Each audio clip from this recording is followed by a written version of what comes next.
అదే RTV app వార్తల్ని క్షణాల్లో చదివే అవకాశం ఉంటుంది. ఒక న్యూస్ పేపర్, ఒక టెలివిజన్ ఛానల్ మీ చేతుల్లో ఎప్పుడూ ఉంటాయి.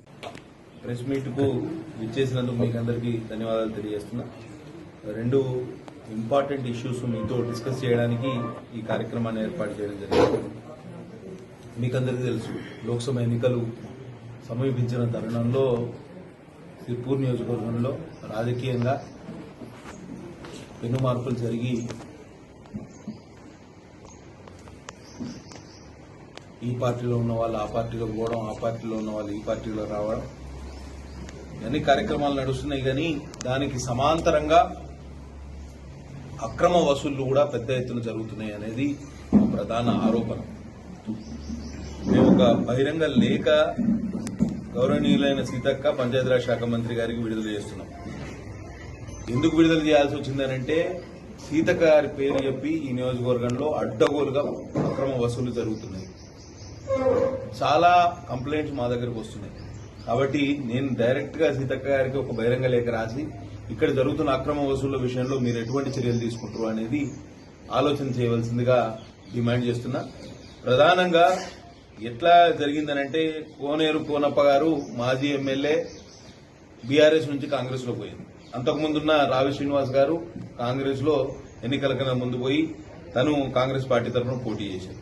వీళ్ళిద్దరు కలిసి అడ్డగోలుగా అక్రమ వసూళ్లకు పాల్పడుతున్నారనే విషయాన్ని వారికి తెలియజెప్పి దీన్ని ప్రజల్లో చర్చకు పెట్టాల్సిన అవసరం ఎంతైనా ఉన్నదని ఆలోచన చేస్తూ మేము ఈ ప్రెస్ మీట్ నిర్వహించడం జరిగింది.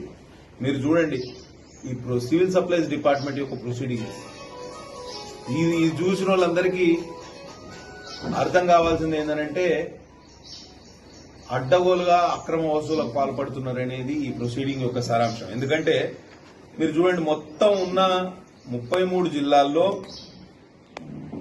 కేవలం కుమ్రంభీం ఆసిఫాబాద్ జిల్లాలోని ప్యాడీ ప్రొక్యూర్మెంట్ మాత్రమే సివిల్ సప్లైస్ కార్పొరేషన్ కి ఇవ్వడం జరిగింది. మిగతా 32 జిల్లాల్లో ప్యాడీ ప్రొక్యూర్మెంట్ అనేది ఫుడ్ కార్పొరేషన్ ఆఫ్ ఇండియాకి ఇచ్చారు. కేవలం ఇక్కడనే ఇచ్చారు.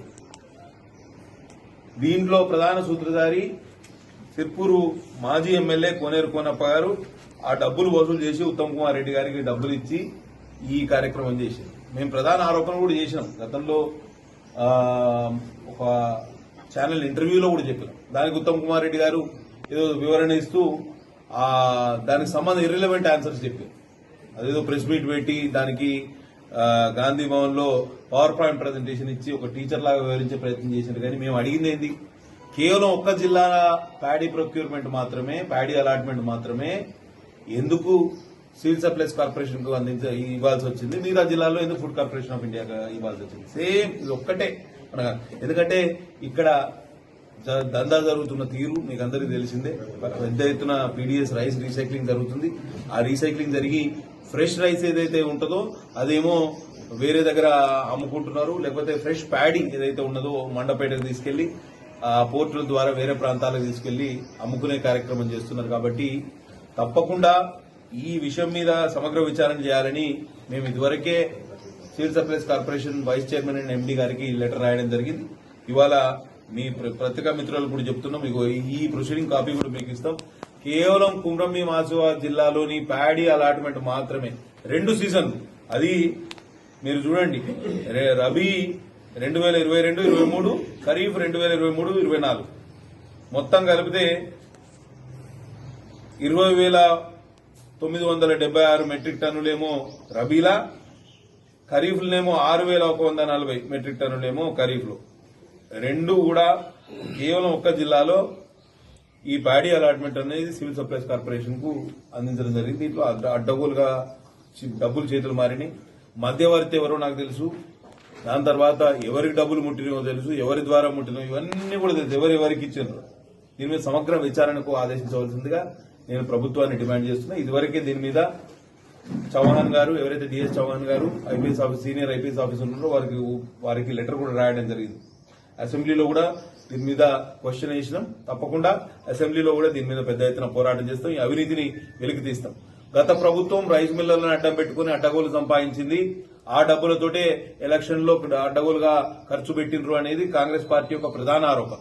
మరి మీరు చేస్తున్నది, మీరు అధికారంలో రాగానే మళ్ళీ ఇదే రైస్ మిల్లర్లను అడ్డం పెట్టుకొని ఇదే ప్యాడీ అలాట్మెంట్ అడ్డం పెట్టుకొని కేవలం కుమ్రంభీం ఆసిఫాబాద్ జిల్లా మాత్రమే ఎందుకు సివిల్ సప్లైస్ కార్పొరేషన్ అలాట్ చేయాల్సి వచ్చింది? ఎందుకంటే ఇక్కడ ఈ పీడీఎస్ రీసైక్లింగ్ అనేది పెద్ద ఎత్తున ఎందుకు జరుగుతుందంటే పక్కనే మనకు మహారాష్ట్ర ఉంటుంది కాబట్టి అక్కడి నుంచి బియ్యం ఇక్కడికి రావడం, ఇక్కడి నుంచి బియ్యం అక్కడికి పోవడం ఈజీ కాబట్టి క్రాస్ ఇంటర్ స్టేట్ బార్డర్ ఉన్నది కాబట్టి మళ్లీ అక్రమంగా ఈ సంపాదనకు మరిగి కేవలం ఒక్క జిల్లా యొక్క ప్యాడీ అలాట్మెంట్ మాత్రమే, కేవలం ఒకటే జిల్లా. అది చూస్తే నేను అన్ని జిల్లాలే తెప్పించుకున్నా ఇదే అలాట్మెంట్, అన్ని జిల్లాలే ఫుడ్ కార్పొరేషన్ ఆఫ్ ఇండియాకి అలాట్ చేస్తారు, కేవలం ఇక్కడ మాత్రమే సివిల్ సప్లైస్ కార్పొరేషన్ కి అలాట్ చేస్తారు. దీంట్లో కోనప్ప గారి హస్తం ఉన్నది. కోనప్ప గారు ఏం చేశారు, ఈ రైస్ మిల్లర్లను అందరినీ పిలిపించి నేను మళ్ళా అన్నదాన సత్రం తెరిచిన కాబట్టి నాకు బియ్యం కావాలి, నిధులు కావాలి అని చెప్పి ఇవి 2 నిమిషాలు బియ్యం కావాలి అని చెప్పి మళ్ళీ నాకు నిధులు కావాలని చెప్పి రైస్ మిల్లర్ని అడ్డం పెట్టుకునే కార్యక్రమం చేస్తున్నారు. ఈ అక్రమ వసూళ్ల కోసమే ఈ జీవో కాపీ బయటికి వచ్చింది, ఈ ప్రొసీడింగ్ బయటికి వచ్చింది అనేది నా పూర్తి ఇన్ఫర్మేషన్ తోటి నేను ఈ విషయాన్ని చెప్తున్నా. దీని మీద కూడా ప్రభుత్వం సమగ్ర విచారణ చేసి కేవలం ఒక్క జిల్లాలో మాత్రమే సివిల్ సప్లైస్ కార్పొరేషన్కి ఎందుకు అలాట్ చేయాల్సి వచ్చింది అనేది తెలియజెప్పాలి. మరిన్ని వీడియోస్ కోసం ఛానల్ ని సబ్స్క్రైబ్ చేయండి, లేటెస్ట్ అప్డేట్స్ కోసం వాట్సాప్ ఛానల్ ని ఫాలో చేయండి అండ్ లింక్ డిస్క్రిప్షన్ లో ఉంది.